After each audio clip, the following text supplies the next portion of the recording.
Well, joining me now is Nicolle Flint. Thanks for your time, Nicolle. You must be very disappointed after putting so much work and factual information into communicating with the ABC to be met with a blasé, nothing to see here response.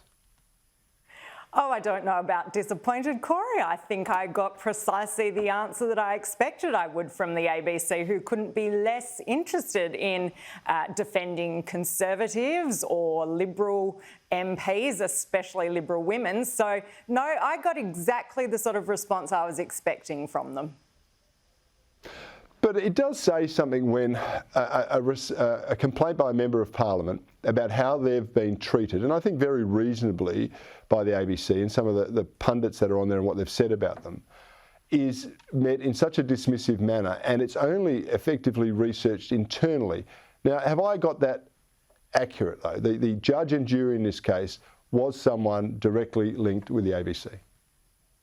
Yes, absolutely, Cory. So with a couple of my, I think, 7 or 8 separate complaints, they suggested that I could take it further to ACMA, the Communications Media Authority, I think it is, which I will certainly have a look at doing because, as you know, and I agree with everything you've said in the introduction to this segment, Cory, they are not balanced. The ABC demonstrate regular bias, and it is always against the centre-right of politics, people on the centre-right.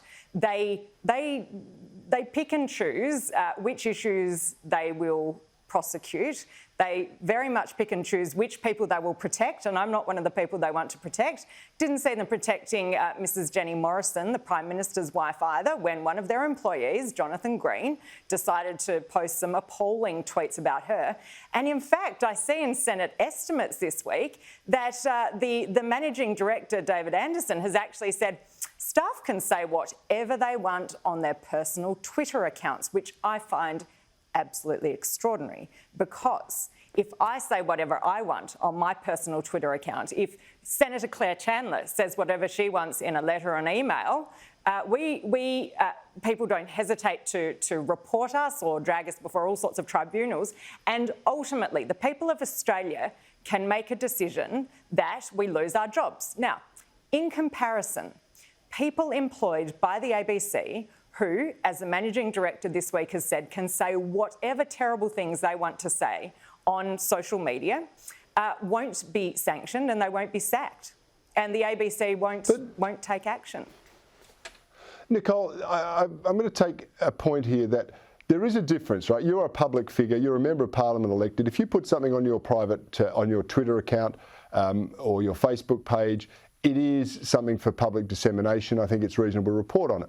But by the ABC's standards, if one of your staff members puts something out there that they don't like, there shouldn't be any blowback to you, or if a public servant puts something out there critical of the government, there should be no blowback to them because they're not public figures. I mean, it's not rational and it's not living in the real world, is it? An ABC representative is an ABC representative in any public communication. Absolutely. And when you look at the number, the thousands, tens of thousands of followers that these many high-profile ABC so-called journalists have, they only have those followers because of their very privileged and usually well-paid roles at the ABC. I'm pretty sure that most of them don't have 60,000 personal friends, or in some cases, sort of 500,000 personal friends who follow them on social media. I'm quite certain that they have all of those followers. They attract so much attention because of their roles at our public broadcaster. So I am firmly of the view that they should be held to account for those views. And in fact, I had a very quick look, Cory, before I came on your wonderful show to talk common sense with you once again. Had a quick look at a couple of those accounts. So much anti-coalition, anti-government tweeting and posting. I'll have a deeper look and perhaps we can have a chat about this again at some stage, Cory, because I'm pretty sure I'm not going to find any balance. And I'm pretty sure that I'm going to find repeated attacks on the federal government by people who have the followers, have the influence, have the salaries that they do, thanks to the Australian taxpayer.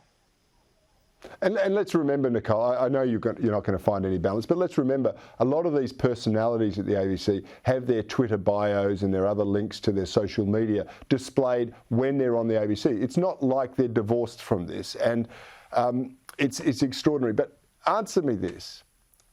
What is the coalition going to do about the ABC? Or should I say, why isn't the coalition doing more about the ABC?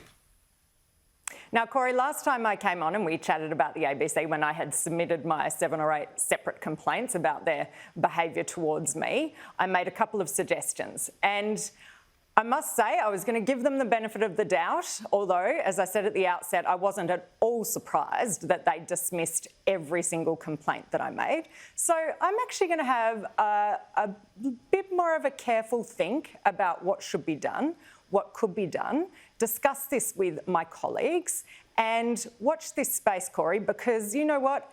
Enough is enough. The attitude we saw from Managing Director David Anderson this week really begs the question, who is in charge at the ABC? Who is upholding standards at the ABC? I understand that he is also the editor-in-chief, the person who is supposed to ultimately make sure that for $1 billion of taxpayers' money every year, Australian taxpayers get balanced and unbiased reporting. We know that we're not.